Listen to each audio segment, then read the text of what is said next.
Flight 317 to San Francisco, first-class boarding will commence in 5 minutes, she announced into the microphone at Gate 12, her voice carrying that particular blend of honey and steel that had become her trademark. The perfect balance of welcoming and uncompromising, friendly enough to satisfy customer service requirements, firm enough to remind passengers that she was in charge. As Diamond Elite members began forming a line, Clarissa's gaze swept across the waiting area with practiced precision. She could identify a first-class passenger at 50 paces, the subtle tells of wealth, the practiced ease of frequent travelers, the unspoken expectation of deference. After so many years, it was almost instinctive, which is why the man standing at the front of the first-class line immediately triggered her suspicion. He was in his early 60s, perhaps, with close-cropped silver hair and dark skin. His clothing was simple: a gray button-down shirt, no tie, khaki pants that seemed practical rather than designer, and worn leather loafers. No luxury watch, no AirPods, no premium luggage, just a weathered leather messenger bag slung across his body. He lacked every visible marker Clarissa had come to associate with premium cabin passengers. As the boarding process began, Clarissa intercepted him before he could hand his boarding pass to her colleague at the scanner. "Excuse me, sir," she said, her tone making it clear this wasn't a request. "May I see your boarding pass?" The man, Edric, according to his boarding pass, regarded her with calm, assessing eyes. "Of course," he replied, his voice carrying a measured quality that Clarissa might have recognized as command had she been paying closer attention. She examined the boarding pass with exaggerated scrutiny. Seat 2A, first class, window seat. Everything appeared in order, which only deepened her suspicion. In Clarissa's experience, when things looked wrong, they usually were, but sometimes when things looked right, they were still wrong. "Is there a problem?" Edric asked, his tone neutral. "Just doing my job, sir," Clarissa replied, handing back the boarding pass with visible reluctance. "Enjoy your flight." As Edric proceeded down the jetway, Clarissa tapped her colleague on the shoulder. "Keep an eye on 2A, she murmured. "Something's not right." Once on board, Clarissa made it her personal mission to validate her suspicions. As other first-class passengers settled in with their pre-departure champagne and hot towels, she hovered near Edric's seat, watching as he efficiently stowed his messenger bag and settled into the window seat with the ease of someone familiar with the routine. "Can I get you a pre-departure beverage, sir?" she asked, emphasizing the "sir" just enough to convey her skepticism. "Water would be fine, thank you," he replied, seemingly oblivious to her tone. "Just water?" "No champagne?" Clarissa pressed, her question carrying an unsubtle insinuation that he was unaccustomed to the complimentary offerings of first class. "Just water," Edric confirmed calmly. Throughout the boarding process, Clarissa continued her surveillance. When Edric removed a worn paperback from his messenger bag, she noted it wasn't a business book or political biography typical of executives, but rather a collection of poetry by Langston Hughes. When he declined both the hot towel and the noise-canceling headphones, her suspicions deepened further. As the final economy passengers filed past on their way to the main cabin, Clarissa made her move. Standing beside Edric's seat, she cleared her throat pointedly. "Sir, I need to check your carry-on." The request was unusual. Flight attendants rarely inspected already stowed bags once passengers were seated, particularly in first class. Several nearby passengers glanced up, surprised by the disruption to the typically seamless premium experience. Edric looked up from his book, his expression quizzical but not alarmed. "May I ask why?" "Random security check," Clarissa replied smoothly. "Airline policy." It was a lie, and they both knew it. There was no such policy, at least not one implemented by flight attendants at their discretion after boarding. "I don't believe that's accurate," Edric stated, his voice still even but with a new firmness. "My bag is already properly stowed, and TSA has completed all necessary security screenings." Clarissa's smile tightened. This resistance, however justified, only confirmed her suspicion that something was amiss. In her experience, legitimate first-class passengers rarely questioned her authority. They might be demanding, entitled, even condescending, but they typically complied with crew instructions, however arbitrary. "Sir, as the senior flight attendant on this aircraft, I have the authority to conduct additional security checks as needed. Now, your bag, please." The cabin had grown uncomfortably quiet. The Wall Street executive in 1A lowered his Financial Times to observe the confrontation. The tech entrepreneur in 3C stopped typing mid-email. Even the off-duty pilot deadheading in 4D straightened in his seat, sensing the unprofessional nature of the exchange. Edric regarded Clarissa steadily. "I understand you have a job to do. However, I respectfully decline. If you have specific security concerns, I suggest involving the captain or airport security personnel." It was a perfectly reasonable response, measured, informed, and within his rights as a passenger. But to Clarissa it registered as defiance, a challenge to her authority in front of the entire cabin. Worse, it came from someone she had already decided didn't belong. Without further warning, Clarissa reached down and unzipped Edric's messenger bag. The violation of personal property was so unexpected, so clearly beyond the bounds of appropriate crew conduct, that several passengers gasped audibly. The off-duty pilot in 4D half rose from his seat, clearly preparing to intervene. "This is completely unacceptable," Edric stated, his calm finally giving way to justified indignation. He reached for his bag, intending to close it. What happened next occurred so quickly that later, when reviewing the incident, witnesses would provide slightly different accounts. As Edric's hand moved toward his bag, Clarissa's came up sharply. Whether to block him or in startled reaction wasn't immediately clear. But the outcome was undeniable.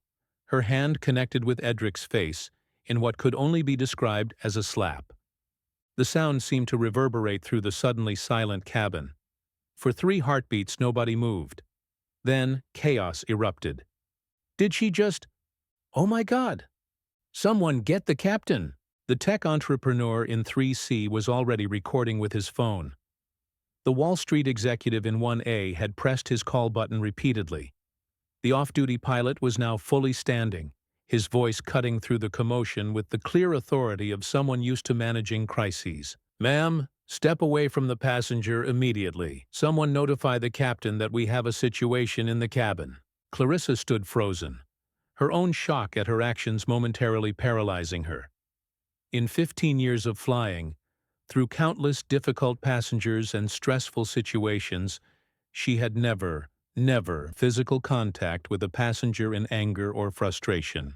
Meanwhile, Edric touched his cheek gently, his expression more thoughtful than angry. When he spoke, his voice had returned to its initial calm, though now tinged with a gravity that commanded attention. "I believe," he said quietly, "that constitutes assault."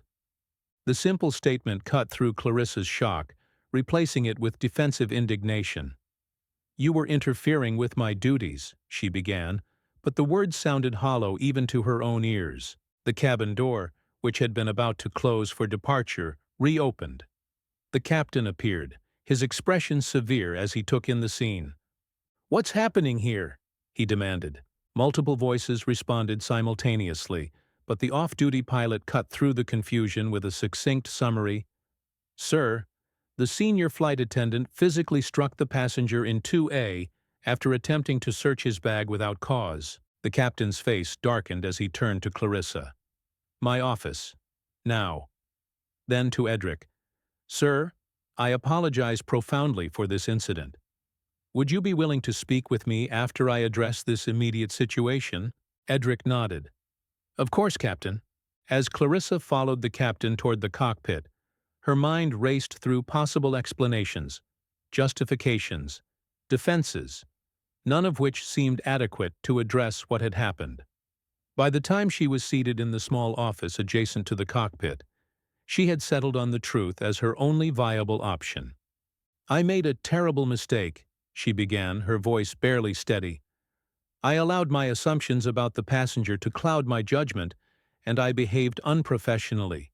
There's no excuse for my actions." The captain regarded her silently for a long moment. At 55, he had been with Transglobal Airlines for over 3 decades and had seen his share of crew misconduct. But rarely had he encountered something so clearly indefensible from a senior crew member with an otherwise respectable record. "Do you understand the severity of what you've done?" he finally asked.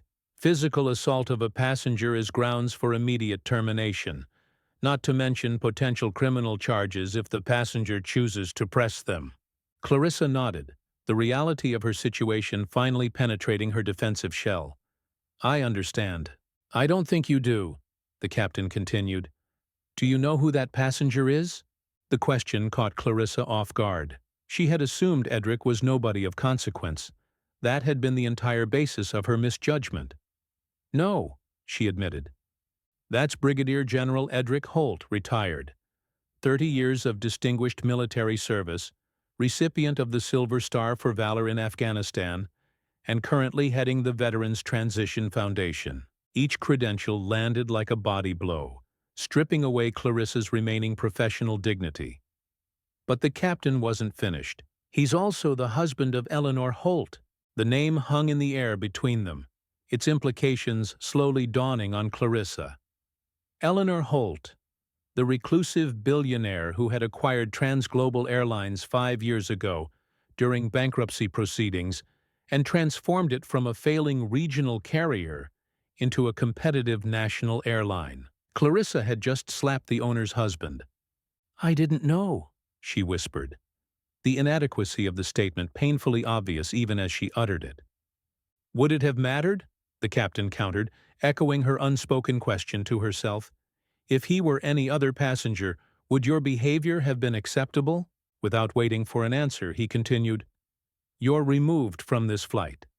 Report to HR upon landing in San Francisco. I've already informed them of the incident." "Yes, sir," Clarissa managed, understanding that her 15-year career had likely just ended. "One more thing," the captain added as she rose to leave. "General Holt has requested a word with you before you deplane." Clarissa's stomach twisted with dread. She could only imagine what someone of his stature, someone she had so grievously disrespected, might have to say to her. When she returned to the cabin, most passengers were purposefully avoiding eye contact, creating the illusion of privacy in the confined space. Edric remained in his seat, his book closed on his lap, his expression unreadable as Clarissa approached. "General Holt," she began, her voice barely above a whisper, "I want to apologize for my inexcusable behavior. There's no justification for how I treated you." Edric studied her for a moment before responding. "Ms. Montgomery," he said, reading her name tag, "I've spent my career assessing people under pressure. Right now, I'm trying to determine whether you're apologizing because of who I turned out to be, or because you recognize the fundamental wrongness of your actions toward any passenger." The question struck at the heart of Clarissa's shame. Would she have felt the same remorse if Edric had been the nobody she'd assumed him to be? "I'd like to believe I would regret my actions regardless," she answered honestly. "But I can't pretend your identity hasn't magnified my awareness of how severely I've erred." It wasn't the polished apology she might have crafted, but its candor seemed to register with Edric. "At least that's honest," he acknowledged. "My wife will be waiting when we land in San Francisco. I imagine she'll want to address this situation personally." The statement wasn't delivered as a threat, but Clarissa felt its weight nonetheless. Eleanor Holt was known for her exacting standards and uncompromising approach to customer service, principles that had revitalized Transglobal from a failing airline to an industry challenger. "I understand," Clarissa replied, accepting the inevitable.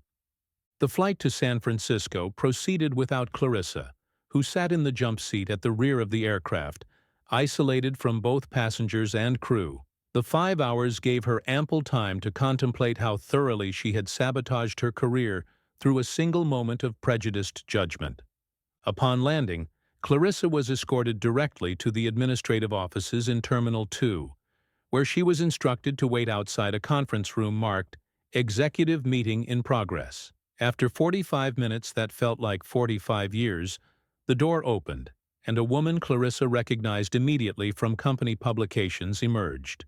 Eleanor Holt, at 65, carried herself with the straightforward confidence of someone who had nothing left to prove. Her simple black suit and minimal jewelry reflected her known preference for substance over flash.